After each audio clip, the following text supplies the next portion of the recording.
Good morning, class. So yesterday we have started the chapter respiration. Okay, so we have studied about the different steps involved in the process of the respiration. So the main three different steps that are involved in the respiration are glycolysis,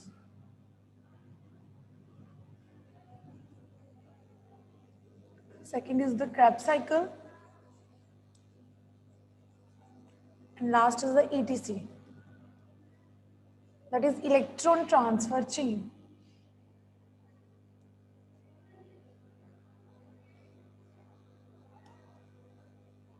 So these are the main steps that are involved in the process of the respiration. So what is respiration? Basically, respiration is the process of breakdown of food with the help of the oxygen that we have inhaled through the breathing.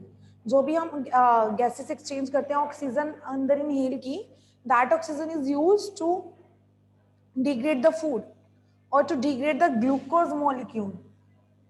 Basically हमारी blood sugar कौन सी है? Glucose is our blood sugar.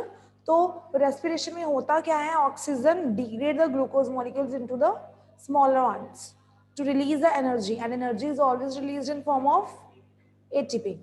सो आपका first step था कल glycolysis. So what is glycolysis?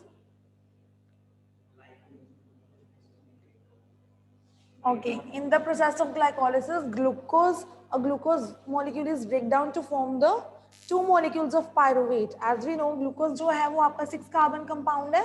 So one glucose molecule जो है that degrades and give the two molecules of 3 carbon compound pyruvate.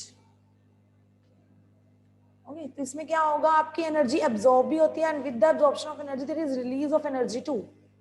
Okay, side by side आपकी energy अगर absorb हो रही है तो उससे उसके साथ साथ आपकी एनर्जी रिलीज भी हो रही है in the form of ATP and in the form of NADH2 और NADH. ये पता ना, different forms of energy, reduced forms होती हैं NADH एंड FADH.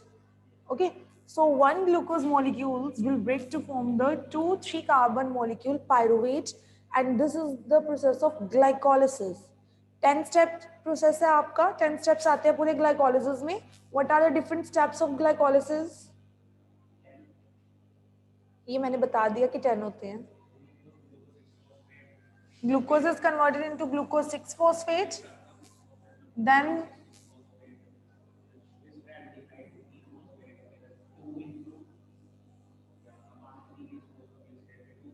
फर्स्टली आपका ग्लूकोज है, glucose is converted into the glucose 6 phosphate, and then this glucose 6 phosphate into fructose 6 phosphate, then fructose 1,6 bisphosphate, and then दो molecules में divide होगा, dihydroxy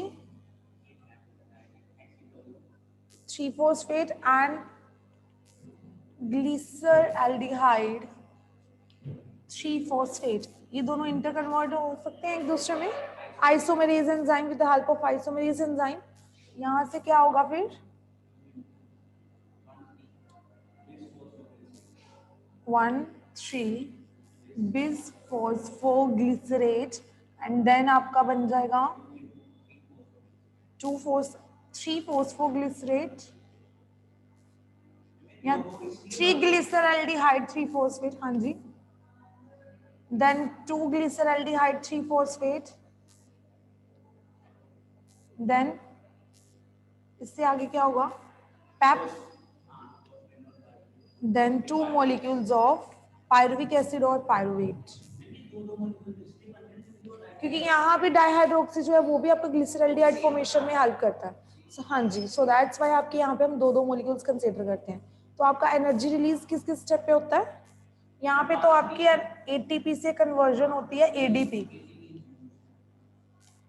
यहाँ पर भी आपकी एटीपी जो है वो यूज हो रही होती है. यहाँ पे भी तो हो रही है, बिकॉज यहाँ पे एक और, हाँ फर्स्ट पे हो रही है, ये यहाँ पे हो रही है, बाय मिस्टेक लिखा गया. ओके, तो यहाँ पे आपका क्या होता है? NADH रिलीज होता है. ठीक है, जहां पे भी आपका डिहाइड्रोजनेज एंजाइम होगा वो रिडक्शन में हेल्प करेगा. ओके, यहाँ पे आपका रिलीज होगा एटीपी, एटीपी टू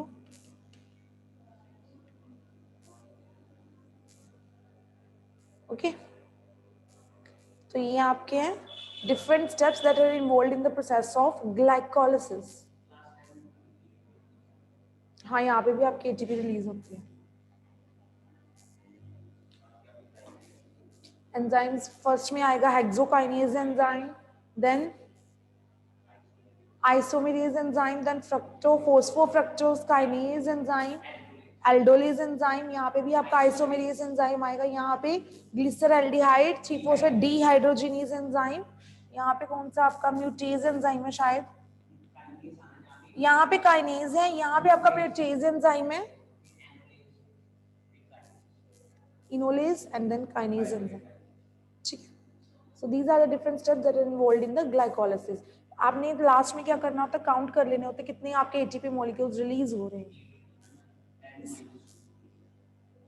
8। एक आपका NADH रिलीज हुआ है। 1 NADH जो है वो 3 ATP मॉलिक्यूल्स के पैरेलल होता है, एंड 1 FADH जो है वो आपका 2 ATP मॉलिक्यूल के पैरेलल होता है। ठीक है, so this is the step of glycolysis। after glycolysis is the glycolysis के बाद क्या होनी है, आपकी फॉर्मेशन ऑफ पायरुवेट हो गई है। Now your next step is the formation of acetyl coenzyme A. The acetyl coenzyme A जो है वो आपका आगे एंटर करता है क्रेब्स साइकिल में। तो pyruvate is converted into acetyl coenzyme ए। यहाँ पर आपका रिलीज होगा NAD will reduce to the NADH। Enzyme जो है वो आपका कौन से हेल्प करता है, dehydrogenase, pyruvate dehydrogenase enzyme, and coenzyme A। It will help in the formation of the acetyl coenzyme A from the pyruvate molecule। वो यहाँ से स्टार्ट होना है। एसिटाइल कोएंजाइम ए जो है that enter to start the Krebs cycle. आपके जो glycolysis है that takes place in the cytoplasm. Krebs cycle आपका कहाँ पे होता है, माइटोकॉन्ड्रिया में। ठीक है, दैट्स वाई ना कि आपका जो माइटोकॉन्ड्रिया है वहां पे आपकी इलेक्ट्रॉन ट्रांसफर चेन भी स्टार्ट होनी है। सो दैट्स वाई कि mitochondria is known as a energy house और the powerhouse of the cell. Because आपके जो मोलिक्यूल्स हैं एटीपी के, मोस्टली आपका एटीपी सिंथेसिस कहाँ पे होता है, माइटोकॉन्ड्रिया में। ओके, सो आपका एसिटाइल कोएंजाइम ए जो है वो एंटर करेगा क्रेब्स साइकिल में।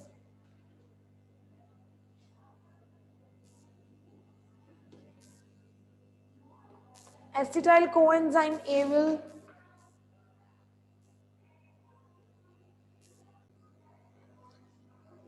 ग्लूकोज में क्या हुआ, ग्लाइकोलिसिस में glucose is converted into the pyruvate.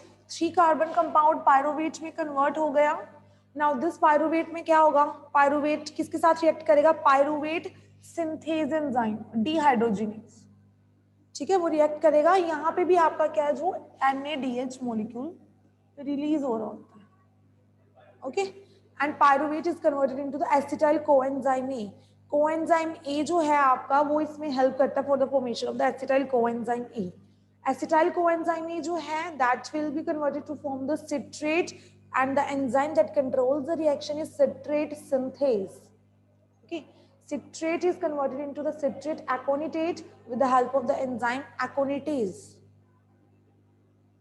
Further, cis aconitate is converted into isocitrate with the help of enzyme aconitase। Isocitrate is converted to the alpha ketoglutarate। यहाँ पे आपका जो एंजाइम है that is isocitrate dehydrogenase enzyme, और यहाँ पे आपका release होगा 1 molecule of NADH। Alpha ketoglutarate is converted to form the succinyl coenzyme A, and the enzyme is alpha ketoglutarate dehydrogenase with the release of 1 NADH molecule। Succinyl coenzyme A आपका convert होगा succinate में with the help of enzyme succinate synthase, और यहाँ पे आपका 1 molecule of ATP release होगा।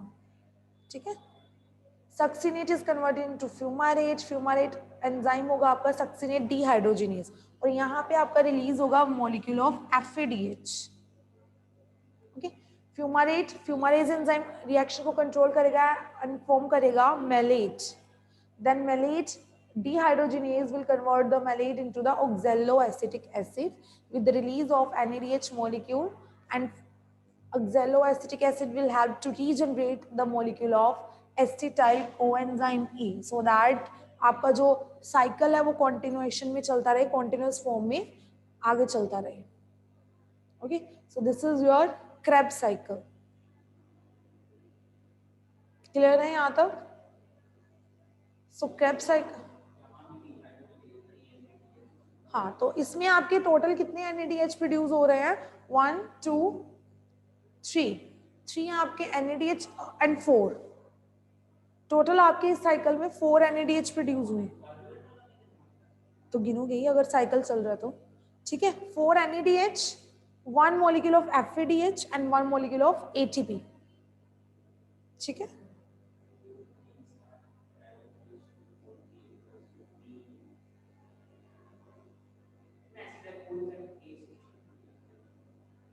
हाँ, but हमारा जब क्रेब्स साइकिल को कंसीडर करते हैं तो पायरुवेट वाला तो गिनना ही, अब पायरुवेट वाला छोड़ थोड़ी ना देना है ना, वो ग्लाइकोस, तो वो ना वो ग्लाइकोलिसिस वाले में जाएगा ना वो नेक्स्ट क्रेब्स साइकिल में जाएगा, काउंट तो करना ही है ना वो। Okay, so this is your Krebs cycle. So next है आपका ETC, electron transfer chain. Electron transfer chain, that is the flow of electrons, chain of flow of electrons to release the ATP। सबका main, जितने भी cycle चल रहे हैं, मतलब respiration का मेन मोटिव ही क्या? टू रिलीज ATP और to release energy in the chemical form. हमें ATP चाहिए, बॉडी ATP को रिकॉग्नाइज करती है as a chemical form of energy, तो सबने कोशिश क्या करनी है? To form the ATP। ठीक है, ग्लाइकोलिसिस का स्टेप हुआ, क्रेब्स साइकिल का स्टेप हुआ, उसमें क्या हो रहा है? आपके जितने भी NADH बन रहे हैं या आपके FADH बन रहे हैं, डायरेक्ट ATP सिंथेसिस बहुत कम है उसमें, ये देखा ना, उसमें मोस्टली क्या प्रोड्यूस हो रहा होता है? NADH या FADH या कोई और एनर्जी की फॉर्म्स, वो सारी क्या होती है? Reduced form of energy. अब जब भी उनकी रिडक्शन या ऑक्सीडेशन होनी होती है, तब क्या होता है? Release of electrons, gain of electrons हो रहा है, रिलीज ऑफ इलेक्ट्रॉन्स हो रहा है। तो वो जो इलेक्ट्रॉन्स का पूरा चेन है जिसे यूज किया जाता है in the mitochondria so that they can produce more and more amount of ATP, उसे हम क्या बोल देते हैं? Electron transfer chain, to release more amount of ATP in the body. Okay, तो आपकी जो इनर माइटोकॉन्ड्रियल मेम्ब्रेन, माइटोकॉन्ड्रिया पता ना डबल मेम्ब्रेन स्ट्रक्चर है आपका, इनर मेम्ब्रेन जो है वो आपके क्रिस्टे बनाती है, फोल्डिंग्स बनाती है, तो जो आपका वो स्ट्रक्चर है ना, आपकी आउटर मेम्ब्रेन है, इनर मेम्ब्रेन है। ठीक है, तो ये हेल्प करते हैं। यहाँ पे आपके इंटर मेम्ब्रेन चैम्बर में बहुत सारे एंजाइम्स प्रेजेंट होते हैं, कोएंजाइम्स प्रेजेंट हैं, यूबिक्यूटिन्स प्रेजेंट है, साइटोक्रोम्स प्रेजेंट है। ठीक है, वो दिखाई भी नहीं देता। ठीक है, तो वो सारे एंजाइम्स क्या करते हैं? इलेक्ट्रॉन का जो फ्लो है उन्हें कॉन्टिन्यूस रखते हैं। ठीक है, तो सबने मिलके क्या करना है? इलेक्ट्रॉन्स का फ्लो बनाना है सो दैट आपकी ज्यादा से ज्यादा ATP सिंथेसिस हो सके। और जो एंजाइम मेनली आपका हेल्प करता है that is ATP synthase enzyme.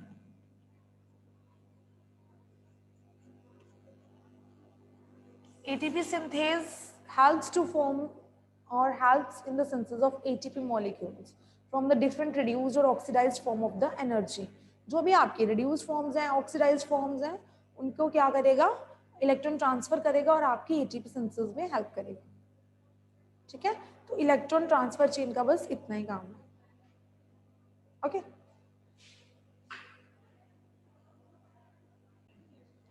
ठीक है, तो ये आपकी इलेक्ट्रॉन, हाँ नहीं बस इतनी है।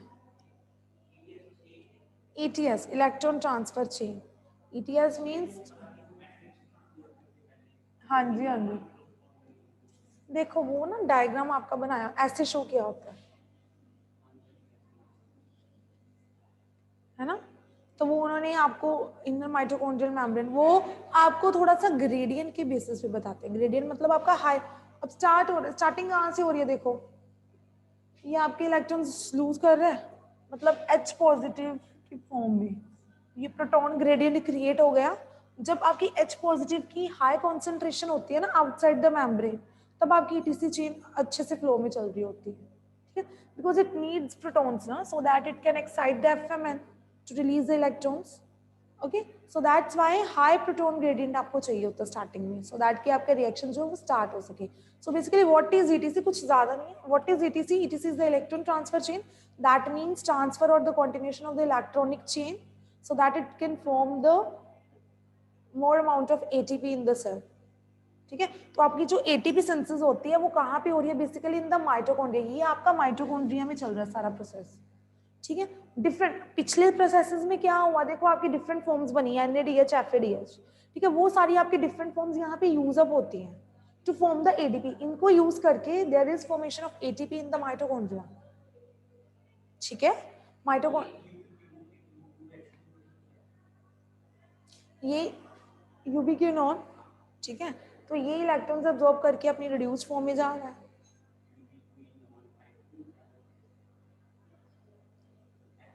एक मिनट, ठीक है, तो FMN प्रोड्यूस हुआ, it will release electrons to the ubiquitin, then cytochrome B, cytochrome C, cytochrome A and last is the cytochrome 3, A3।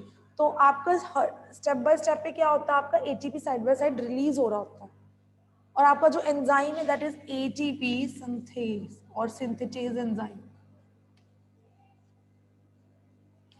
that helps in the synthesis of the ATP molecules. Okay, so this is your electron transfer chain or the ETC that takes place in the mitochondrial chamber, जो आपका inner membrane mitochondrial chamber है। Okay, so basically there is transfer of electrons in the ETC chain.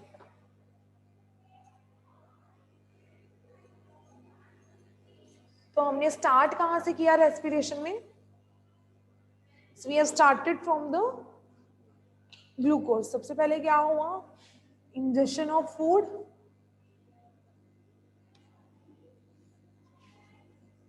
different digestive enzymes will help to digest the food or to form glucose. यहाँ पे आपका glucose बना, this glucose will undergo the process of degradation. Respiration में क्या होगा? इसी glucose को degrade किया जाएगा by the different steps to form the ATP. कौन कौन से हैं different steps? Glycolysis, Krebs cycle,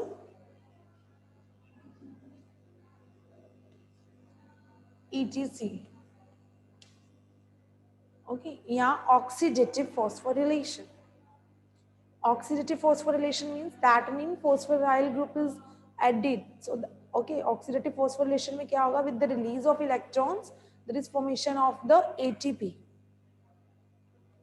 Okay, so this is the हाँ, इलेक्ट्रॉन तो ट्रांसफर ही होने हैं। तो ट्रांसफर कैसे होने हैं? कुछ गेन कर रहे हैं, कुछ रिलीज कर रहे हैं, तभी इलेक्ट्रॉन ट्रांसफर हो रहे हैं ना। अगर एक आपका लूज करेगा तभी तो it will give electrons to the others.